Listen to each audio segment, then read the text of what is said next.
Possum Magic by Mem Fox and Julie Vivas. Possum Magic. Once upon a time, but not very long ago, deep in the Australian bush lived two possums.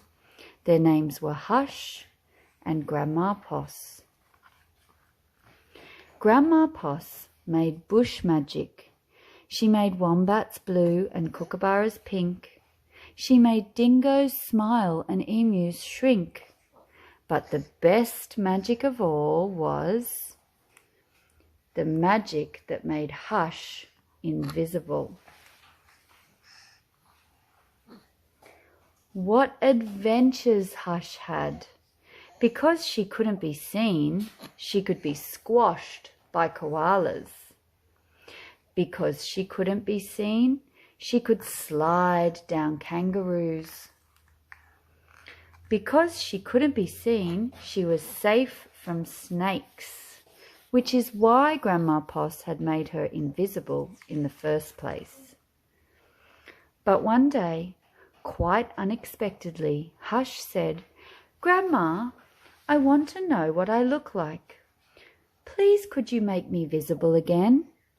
"Of course I can," said Grandma Poss, and she began to look through her magic books. She looked into this book and she looked into that. There was magic for thin and magic for fat, and magic for tall and magic for small, but the magic she was looking for wasn't there at all. Grandma Poss looked miserable. "Don't worry, Grandma," said Hush. "I don't mind." But in her heart of hearts, she did. All night long, Grandma Poss thought and thought.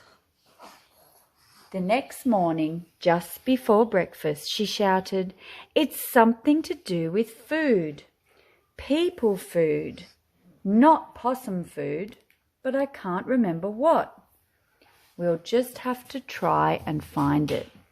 So later that day, they left the bush where they'd always been to find what it was that would make Hush seen.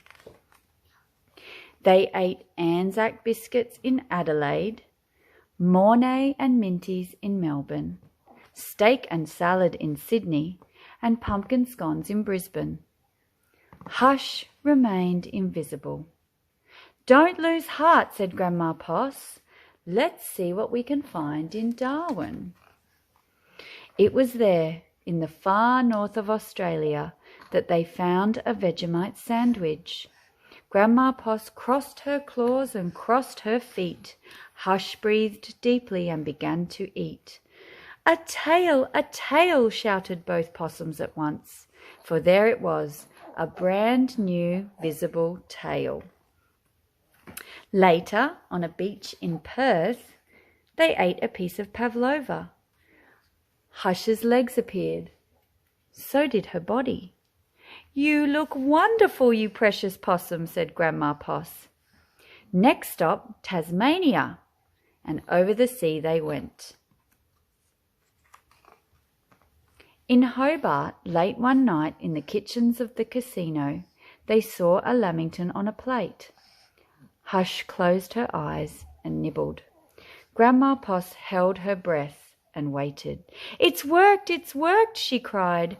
And she was right. Hush could be seen from head to tail. Grandma Poss hugged Hush and they both danced "Here we go round the lamington plate" till early in the morning. From that time onwards, Hush was visible. But once a year, on her birthday, she and Grandma Poss ate a Vegemite sandwich, a piece of pavlova, and half a lamington, just to make sure that Hush stayed visible forever. And she did.